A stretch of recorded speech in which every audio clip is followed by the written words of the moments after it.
Hey guys, subscribe for daily knife content. And if you're shopping for knives and gear, make sure you check out the description of the video you're watching right now for links to some great online retailers. There's also individual links for knives that I personally recommend. Thanks! What's going on YouTube? Metal Complex here, and today I've got a super weird top 9 list to share with you guys. Today I want to talk about my top 9 favorite overbuilt knives in the sub $100 department. Why? What is an overbuilt knife? Well, depending on who you talk to, you're going to get slightly different answers. This is one of those things where people kind of agree on it and kind of don't, right? So, you know, a lot of people will say it's all based on durability. An overbuilt folding knife should be one that's excessively durable. It can withstand, you know, bomb blasts or what. A lot of people will tell you, you know, it's excess thickness or it's just a really big knife. Kind of a novelty and, you know, partially serious combination of all those things kind of in a foggy way make up the definition of an overbuilt knife. Why is it top 9? Because overbuilt or excessively robust knives that exhibit one or multiple elements that I'm going to talk about here in the sub $100 department are just really scarce. This is all based on knives that I've actually handled and shown on the channel. You can go watch the videos that I've actually uploaded with me handling these knives. But I've noticed that they're scarce. I've not handled everything that's out there, but even looking at everything that's out there that's big and meaty and robust in this department, I've found that it's really scarce. And it's not because they are excessively expensive to make, as companies like Artisan Cutlery have proven, right? So it's like, why? I mean, this type of stuff isn't for everybody, but it's definitely, whenever I see some big, meaty, robust knife that's under $100, when I see it posted on Instagram, talked about on YouTube, people just go freaking berserk for it. They go nuts, right? And it's not like you're specifically gaining any type of massive benefit with an excessively overbuilt folding knife because, say it with me, if you're going to be doing something like that with your folding knife, you should be using a fixed blade. The reason that we enjoy stuff like this, or at least the reason that I enjoy stuff like this, is because it's just fun. It's crazy. It's kind of excessive. And in some cases, there are elements to some of these knives that will translate to utility. But anyways, I'm going to bring the ones to you guys that I find interesting. There will be links right down below for the stuff that I can link. Some of these are available and some of them are not.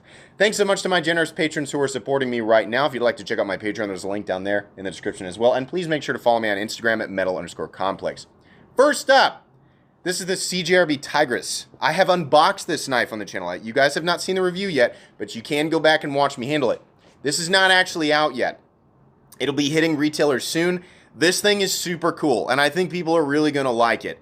It is a big, heavy-duty folding flipper cleaver that utilizes CJRB or Artisan Cutlery's proprietary AR RPM 9 powder form steel, which is essentially 9CR18 MOV in powder form.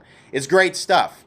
Dimensionally, the blade is this big, meaty cleaver thing, and it's this, you know, when you pull the flipper tag, it goes walk. Now, the lock is just a simple liner lock, and some people are going to go, that's not overbuilt, that's just a liner lock, right? We're not necessarily talking about lock strength in this area. And again, I don't have a whole lot to work with based on what I've experienced and what's actually out there. This exhibits some of the qualities in the kind of big and meaty department, right? And yeah, this is generally what I would describe, especially at the sub $100 mark, as overbuilt. There are not a lot of knives floating around out there like this, and I think this was an excellent idea. It was an excellent move from CJRB and Artisan Cutlery to bring something like this to the table, because this ends up being, it's like a 6.5 ounce knife, right? A lot of people are going to find this to just be basically a video about knives that are too big to carry. That's fine, whatever. Enjoy what you want to enjoy for whatever reason you want to enjoy it. This is stuff that I enjoy. 8.5 inches overall, 6.5 ounces-ish, something like that. Big, tall, thick, it's all, yeah, huge knife. And this is, I think, going to come in somewhere around the $65 mark. Maybe less, maybe 55 bucks. Not expensive. Very, very cool. Can't wait until this hits retailers. Moving on here. Yeah, I have to add this to the list. This is the Cold Steel American Lawman utilizing the Triad lock, and this is S35 yen and G10. In this case, we actually do have an overbuilt knife under 100 bucks that it does translate to exceptional, you know, ability. I mean, there's stuff that I would do with the American Lawman that I definitely would not do with other folding knives in general, right? This is, you know, there's stuff that I would do with this knife that normally I would reach for a fixed blade for, or in some cases a hammer or a screwdriver. The cold steel triad lock is extremely durable. The blade on this guy is durable. The whole build is excessively durable. Yeah, I don't need to stick on this one too long. You guys are familiar with it, but I have to include it because it's definitely one of the best things out there in this department for under $100.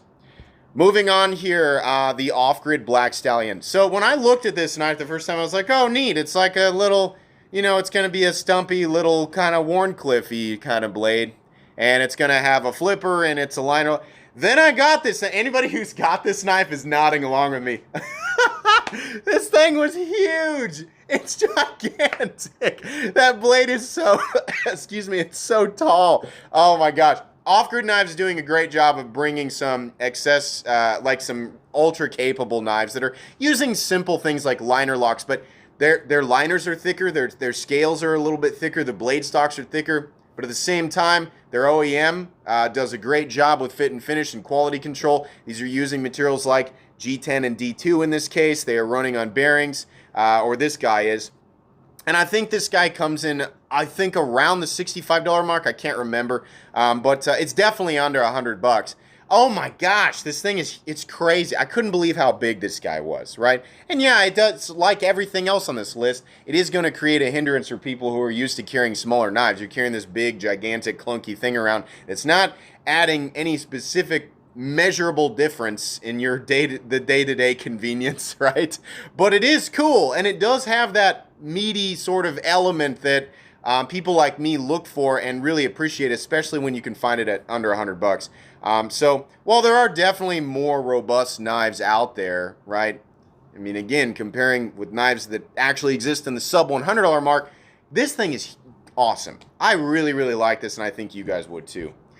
Moving on here, how can I not include the Kaiser Vanguard Sheepdog XL? Yes, I know this is Birdshot's thumbnail. Yes, I have permission to use it. Frankie and Bird are super nice. Thank you very much for letting me use this image. This is a wonderful image, and the reason that I wanted to use it is because it shows the difference between the Mini, which is actually still kind of impressively sized for being a mini knife. The Kaiser Sheepdog XL is a perfect example of a knife that I would call overbuilt or excessive, just because of its overall size. The blade stock is really not all that thick. The G10 scales and liners are definitely thicker than what you'd normally see on an average size folding knife, right? The blade is just huge and tall, and this is one where when you flip it, there's so much material in that blade that it just, it's just not, it sounds exactly like you'd think it would sound, right? I did take this thing out when I owned mine. One was actually sent to me as a gift. This knife I did go out and chop with and beat on. I broke down a bunch of cardboard boxes with it, and yeah, that blade is, I mean, the whole thing is going to be inconvenient for certain things, and I know a lot of people are like, that might be good for food prep. That flipper tab extends out a little bit too far to where you can't lay the blade down perfectly, right? So, but for a lot of stuff, yeah, it is really cool. If you want the convenience of a folding knife, but you still want something that you can use the weight and mass of to get some light chopping done, this will work, right? If you're going to try and chop down a small tree, is an axe better? Or a hatchet? Of course it is. Of course it is. But sometimes, you know, weird little circumstances, this might be convenient for some people. Most of the reason that I like it is just because it's freaking huge. It's fun because it's ridiculous. I like this. This is the main essence of this list, is these knives are kind of ridiculous, and sometimes it's fun to enjoy ridiculous knives, especially when we can get them for not a super huge amount of money. Moving on here, yeah, this is another kind of strange one that I think didn't get a lot of traction. This is the Concept Helix. It's spelled H-E-L-L and then X with no space. So a lot of people call it the Helix, right? Helix is how it's spelled. I don't know what the heck that is. But anyways, this is also gigantic. This actually looks like a much more expensive knife than it is. This guy's about 9 inches with a gigantic and very robust blade. It also has wonderful ergonomic lines, as you can see there. The flipping action is insane. The bearing action is insane. The tumbled finish on the blade looks beautiful, and the whole thing is very large and very robust. Now, while it is just a simple, it's actually it's almost a steel frame lock with overlays, right? And so you know, the durability of the lock is basically the equivalent of any other steel frame lock or liner lock out there, right? Dimensions, difference, and things like that. But It is very large, and the blade is very, very capable. This is one of those, if you really like to carry a large knife, but you want some of those kind of modern knife world or enthusiast knife world elements, like the action, right, and the finishes and all that stuff. Oh my gosh, this knife comes in at like 55 bucks. This was one of the I mean, it has those overbuilt elements, but just to add to that, this thing was impressive. You handle this and you're like, oh, this feels like a lot more money. I really like that blade, and it is pretty, I want to say it's 145 thousandths, but yeah, this knife has a massive presence to it. It really does not feel like a knife, and this is, again, partially due to the finished work and the tolerances, all that stuff, but also because of the size of it, right? It just feels like a knife that's much, much more expensive. Are you going to gain, again, some sort of utilitarian advantage over, with the size and the feet? Not really, but it sure is fun. Tip on this guy is definitely robust. The entire blade, the geometry of it, is definitely one that I would call robust, and I'll give it the overbuilt stamp of approval for those reasons right there. Moving on here, I also have to include this one. Cold Steel Code 4. This knife comes in, what is it, 80? Are they 85 bucks? Now they're S35 yen. Is it showing that there? No, this one's showing CTS XHP. This is one of the older guys. The newer ones are S35 yen. This knife is about 8.5 inches overall, and it's really not excessively thick. The reason I'm throwing it in this category is largely for the same reason that I threw the American Lawman in there. This guy's mega capable. It's got the triad lock. I'm not gonna say it's as grippy, as easy to hang on to. I think personally, if I'm really gonna go out and do something insane with my knife, I'm still gonna, go for the American Lawman because it's a little bit more grippy. This has the aluminum scale. A lot of people think that this is titanium. This isn't titanium. This is aluminum. It looks like titanium, but it's aluminum. You can find those details in the specs on any retailer that's got it properly listed. But anyways, triad lock combination with a compound ground Tanto from Cold Steel. You definitely, this is going to be, in a lot of ways, really just more convenient than a fixed blade and nearly as capable because of, a lot of those elements. I would definitely call this knife overbuilt, even though it's not excessively thick. Anyways, moving on here, another off-grid knife. This guy's not quite as big as the Black Stallion, but as you'll see here in a moment, it is definitely no slouch. This is the off-grid Rhino. If you've handled the off-grid Black Stallion and you found, wow, this is effing huge. I want something that's a little bit easier to carry but still robust. Yeah, this guy. These guys come in at about 65 bucks, sometimes more, it depends on where you're looking, but about 65 bucks, D2 and G10. Everything is definitely a little bit thicker than you would normally expect on, any normal folding knife, but all the lines work. This is definitely a purpose-built workhorse of a knife. Geometry on the blade is good, not too thick, not too thin. You definitely have some more robust features carried all the way out to the tip. The handle scales are a little thicker than normal, but the ergonomic lines on this thing are excellent, and all of those edges are nicely chamfered down. As you can see here, this is definitely a robust knife, 100%. I don't think too many, well, people will always argue, I expect that.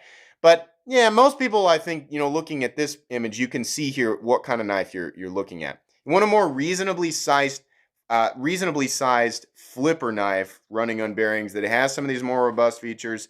Yeah, this one's definitely going to do it for you. And it's very, very capable. I like these knives not because I expect any type of excessively different performance versus, some of my other, smaller, more reasonably sized knives, but just because it gives me the feeling of fortification, right? You know what I mean? The knife that fills the hand and it feels capable, and you can't really figure out exactly how much more capable it is, if at all, right? But it makes you feel good to have it. These knives are in that category.